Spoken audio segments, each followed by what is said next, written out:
대통령 파면 결정이 늦어지자 충북에서도 집단 단식 투쟁이 벌어졌습니다. 온 오프라인을 통해 1000여 명이 동참했습니다.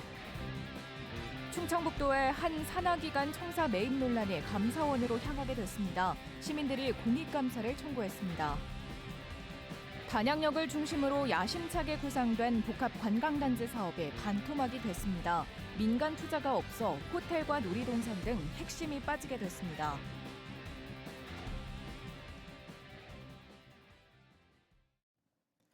네, 시청자 여러분 안녕하십니까? 계속해서 MBC 뉴스투데이 충북입니다. 윤석열 대통령 탄핵 선고가 임박했다는 관측 속에 충북에서는 탄핵 인용을 요구하는 1000여 명이 단식을 선언했습니다. 집회 단식 중인 일부 야당 인사 외에 이들은 온라인을 통해 일상에서 단식에 참여했다고 밝혔습니다. 전효정 기자가 보도합니다. 주문 파면을 선고한다. 윤석열 대통령의 탄핵을 촉구하는 단체와 시민들이 충북도청 앞에 모였습니다. 이번엔 헌재의 파면 결정을 요구하며 집단 단식 투쟁을 선언했습니다. 서울 광화문에서 시작된 대규모 단식 투쟁을 전국으로 확대한다는 취지입니다. 헌법재판소는 여전히 최종 선고 날짜조차 공포하지 않고 있다. 이에 우리는 피를 토하는 심정으로 이 자리에 모여 충북의 탄핵 촉구 집회를 이끈 충북 비상시국회의가 주도하자 SNS 홍보 등을 통해 이틀 만에 157개의 충북 시민사회단체 관계자를 포함한 시민 1019명이 단식 투쟁에 동참했습니다. 그만큼 헌법재판소의 파면 결정을 절박하게 기다리고 있다는 뜻이기도 하고요. 대표단 몇 명이 하는 것이 아니라 이 파면 결정을 기다리고 있는 도민들이 최대한 함께 참여하기 위해서 집회 장소가 아닌 일상에서 인증사진을 게시하는 등 다양한 방식으로 참여하기 시작했습니다. 어려움은 없고 단식을 하는 의미는 우리가 국기를 끊고서라도 이렇게 나라가 정상적으로 정상화되기를 바라는 간절한 마음이. 충북도 내 탄핵 촉구 단식은 야당 인사들을 중심으로 일주일 전부터 시작됐습니다. 국민들이 어찌 보면 불면의 밤을 내란성 수면 장애 정말 일상생활이 다 무너지고 있잖아요. 좀 조속히 헌재가 판결을 내려주는 게 좀 국가의 안정을 위해서. 충북 비상시국회의는 오는 주말 충북도청 앞에서 대규모 총궐기 대회를 예고했습니다. MBC 뉴스 전유정입니다. 윤석열 대통령 탄핵 촛불 집회를 연 시민단체 후원금을 보낸 사람 계좌를 경찰이 압수수색했다는 MBC 충북 보도와 관련해 후원자들이 2차 고소에 나섰습니다. 시민단체 촛불 행동은 서울경찰청의 후원자 계좌 수색은 계엄 준비의 일환이자 촛불 집회 탄압이라고 주장하며 직권 남용 혐의로 서울중앙지검에 고소장을 제출했습니다. 이들은 지난 1월에도 경찰을 고소했지만 수사에 진척이 없어 추가 고소에 나섰다고 밝혔습니다. 경매 중인 건물을 비싸게 샀다는 의혹을 받는 충청북도 산하기관의 청사 매입에 대해 감사원이 다음 달까지 감사 여부를 판단합니다. 충북참여연대가 의혹을 밝히고 책임을 물어야 한다며 공익감사를 청구했습니다. 보도에 정재영 기자입니다. 충북 인재평생교육진흥원 청사 매입 논란의 중심엔 가격을 둘러싼 혈세 낭비 의혹이 있습니다. 매입가 94억 6천만 원만 보면 두 차례의 감정평가액보다 낮아 적정해 보입니다. 문제는 매입 추진 당시 건물은 채무 때문에 경매에 넘어간 상태였고 감정가 대비 약 19억 원 낮은 가격에 2차 경매를 앞두고 있었다는 겁니다. 1차 유찰로 가격이 떨어질 게 뻔한데도 인평원은 2차 경매를 불과 12일 앞두고 감정가 평균으로 사겠다는 양해각서를 건물주와 체결했습니다. 이후 건물주는 빌린 돈으로 채무를 갚아 경매를 취하시켰고 인평원은 석 달여 뒤 2차 경매 시작가보다 약 19억 원 높은 가격에 건물을 사들였습니다. 인평원은 이에 대해 경매 시작가와 실제 낙찰가는 다르고 양해각서와 경매 취하도 관련이 없다고 줄곧 주장하고 있습니다. 자기가 거의 속된 말로 깡통으로 이제 갈 가능성이 있으니까 경매를 걸었던 그쪽에 반환을 해서 다시 물건을 걷어들인 것이 실제로 75억으로 경매가 나오거나 경매가 진행된 건 아닙니다, 사실은. 절차도 석연치 않습니다. 인평원은 기금을 쓰기 때문에 도기금관리위를 거쳐 김영환 지사가 이사장인 이사회의 매입 승인을 받았습니다. 그런데 더 낮은 가격에 2차 경매 개시를 앞뒀던 당시 상황 등을 보고하지 않았습니다. 도의회 보고 때도 마찬가지였습니다. 의원님도 다 바보 만드시는 겁니까? 그럼 이렇게 보고하면 우리가 뭐 등기부도 뭐다 띄워보고 어디 뭐 그 법정이고 뭐 저희가 찾아봐야 돼요? 보고하실 때 정확하게 보고를 해야 되는 거 아닙니까? 청사 이전을 서두르다 급하게 추진했다는 것 외엔 더 이상 해명이 없자 시민사회단체가 감사원 공익감사를 청구했습니다. 경매 중엔 사지 않기로 한 자체 결론을 뒤집고 경매 취하 전에 매매 양해각서부터 체결하는 등 특혜나 대가성 아니고는 설명되지 않는 의혹 투성이라는 겁니다.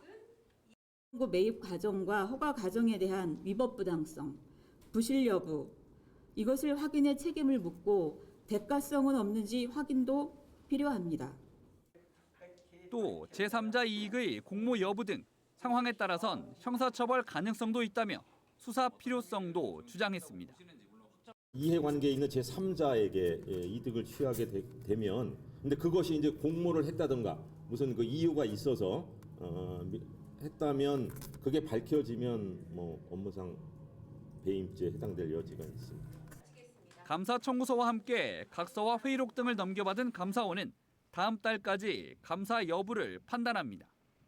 감사가 결정되면 6개월 안에 결과가 나옵니다. MBC 뉴스 정재영입니다.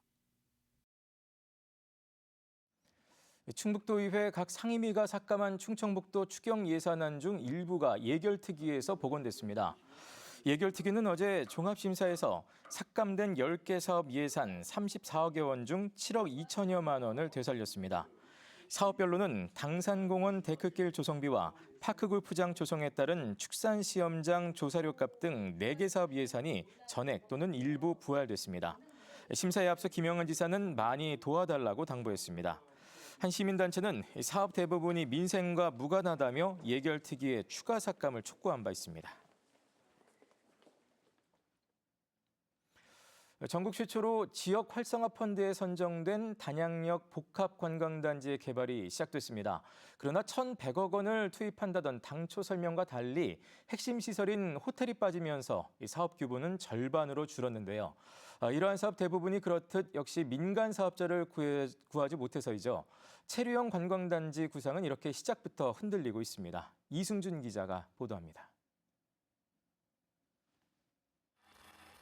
지난달 28일 착공식을 가지며 힘찬 출발을 알린 단양역 복합관광단지. 단양역 폐철도 부지와 인근 심곡터널 구간을 관광지로 만드는 사업입니다. 또 시루성과 만천하 스카이워크 등과 연계된 단양 관광의 새로운 미래입니다. 오랜 준비와 노력 끝에 이 대장정을 출발하는 이 자리는 우리 단양 관광의 미래를 밝히는 중요한 전환점이 되는 역사적인 자리라고 볼 수 있습니다. 단양역 복합관광단지는 민관 협력을 넘어 정부의 지역 살리기 모델로도 기대를 모으고 있습니다. 지난해 4월 정부와 산업은행 등이 마련한 지역 활성화 펀드 1호 사업으로 선정돼 3천억 규모의 프로젝트가 됐기 때문입니다. 지역 활성화 투자 펀드 1호로 지정된 것을 계기로 해서 전국의 다양한 지역에서 많은 곳이 이러한 투자 펀드의 제공을 받아서 지역 주도 발전을 하는데 큰 동력이 되기를 바랍니다. 그러나 출발은 순탄하지 않습니다. 애초 정부와 단양군이 밝힌 단양역 복합관광단지의 규모는 1,133억 원. 그러나 착공 단계에서 680억 규모로 절반 정도 줄었습니다. 관광단지 핵심 시설인 호텔과 놀이동산이 빠진 것입니다. 150에서 200실 규모의 호텔 건립을 위해 SPC, 즉 특수목적 법인에 참여하는 투자사를 구하지 못했습니다. 체류형 관광단지라는 단양군 목표에 빨간불이 켜진 셈입니다. 단양군은 올해 안으로 사업자를 정해 2단계 사업에 호텔을 넣겠다는 방침입니다. 가능성을 높게 평가하는 기업들이 많아서 국내에 호텔 브랜드를 좀 협의를 해서 최적의 운영사를 유치하는 데 집중할 예정입니다. 단양군은 이 사업을 통해 연간 관광객 98만 명 증가와 체류 인구 54만 명 확대를 목표로 하고 있습니다. 하지만 핵심 시설 유치 난항으로 체류형 관광지로의 도약이 위협받고 있습니다. 단양 관광의 미래를 바꿀 대형 프로젝트. 성공 여부는 이제 2단계 사업에 달려 있습니다. MBC 뉴스 이승준입니다. 충주시가 성비위 혐의로 경찰의 수사를 받고 있는 소속 공무원을 직위 해제했습니다. 충주시는 경기 남부경찰청으로부터 수사 개시 통보를 받고 해당 공무원을 업무에서 배제했다고 밝혔습니다. 해당 공무원은 경기도에서 성매매를 한 혐의로 입건된 것으로 알려졌으며 이달 말까지 휴가를 낸 상태로 구체적인 혐의는 확인되지 않았습니다.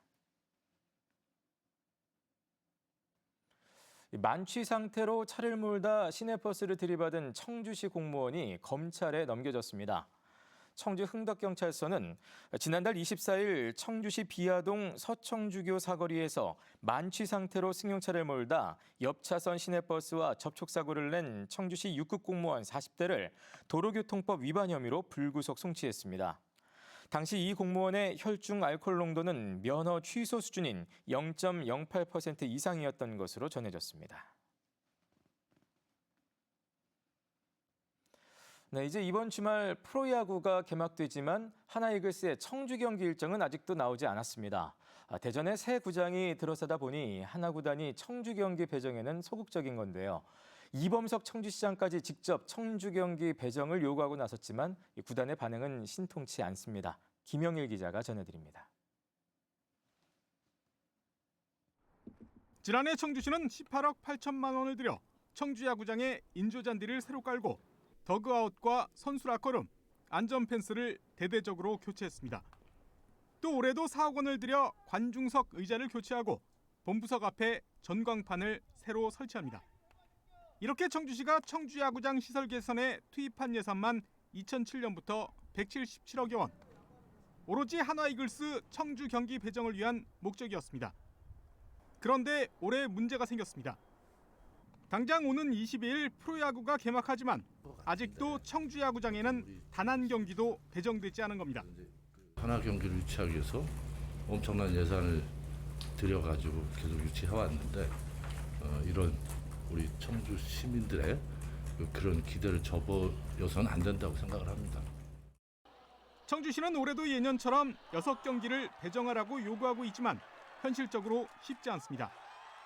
올해 새 야구장을 개장한 한화 구단 측이 아직 확정된 것은 아니라면서도 팬과 선수들에 대한 서비스, 새 구장에 입점한 매점 등과의 계약 등을 내세워 청주 경기에 부정적이기 때문입니다.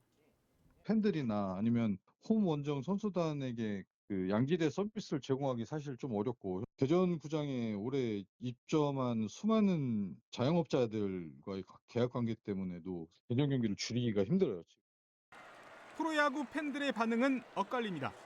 충청도에서 그래도 꽤 큰 규모의 도시임에도 불구하고 경기가 아예 열리지 않는다는 거는 좀 청주에 사는 사람 입장에서는 좀 아쉬운 면이 있죠. 청주는 아무래도 좀 시설도 좀 오래됐고 대전은 이번에 좀 새로 생기다 보니까 아무래도 대전에서 경기를 진행하는 게 선수 보호 차원이나 팬들이 더 많이 볼 수 있는. 문제는 새 야구장이 들어서면서 앞으로 한화이글스의 청주 경기 배정은 더 어려워질 수밖에 없다는 점입니다. 이에 따라 해마다 많게는 수십억 원이 투입되면서도 시설 개선 요구가 끊이지 않는 청주 야구장에 대한 근본적인 대책 마련을 요구하는 지역 야구 팬들의 목소리도 더욱 커질 전망입니다. MBC 뉴스 김영일입니다. 부정 집행된 청주시 광역소각장 주민지원기금 2억여 원이 환수됐습니다. 청주시는 지난 2021년부터 2년 동안 전자제품 구매 가격을 부풀리거나 중복 영수증을 제출하는 방식으로 부정 집행이 확인된 주민지원기금 2억 2,293만 원을 환수했다고 밝혔습니다. 또 기금 집행 방식도 선정산 후 지급 방식으로 개선했습니다. 광역소각장 주민지원기금 부정사용은 청주시의회 국민의힘 홍성각 의원이 시정질의와 행정사무감사에서 문제를 제기하면서 드러났습니다. 학교 공사비 체불 해결을 요구하는 크레인 집회가 충북교육청 정문 앞에서 열렸습니다. 민주노총 전국건설노동조합 대구경북건설기계지부는 조합원 12명이 충북도 내 학교 2곳에서 철거와 폐기물 처리 공사를 하고 6억 원의 공사비를 지급받지 못했다며 충북교육청이 체불을 해결해 줄 것을 요구했습니다. 충북교육청은 원도급사가 하도급사에 공사비를 체불한 것으로 파악됐다며 체불 해소를 위해 노력하고 있다고 밝혔습니다.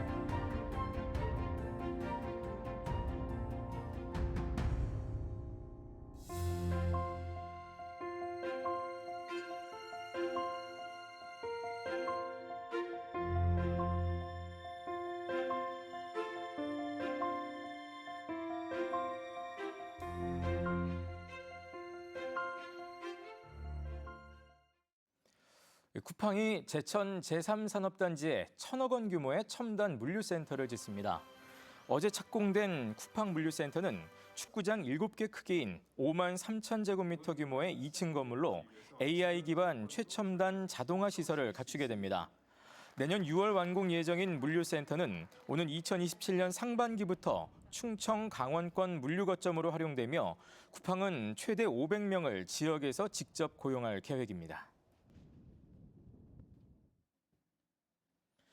제천 시립 치매전담형 노인요양원과 주야간 보호센터가 오는 6월 문을 열 예정입니다. 98억 원을 들여 신축된 시설에는 주야간 보호센터와 치매전담 요양원이 마련돼 치매노인 110명을 수용하게 되며 지역 보건소와 연계해 다양한 돌봄 프로그램을 제공할 예정입니다. 한편 제천시는 사회적 협동조합 두루살기를 위탁 사업자로 선정했습니다. 충주시가 과수화상병으로 감소한 사과 재배 면적을 늘려 명품 사과 명성 되찾기에 나섭니다. 충주시는 올해 20억 원을 투입해 사과 재배 면적을 1,000헥타르까지 확대하고 오는 2030년까지 면적을 2,520헥타르로 늘릴 계획입니다. 또 공모에 참여해 스마트 과수원 특화단지를 만들고 재해와 탄저병에 강한 우수 품종을 지원할 예정입니다.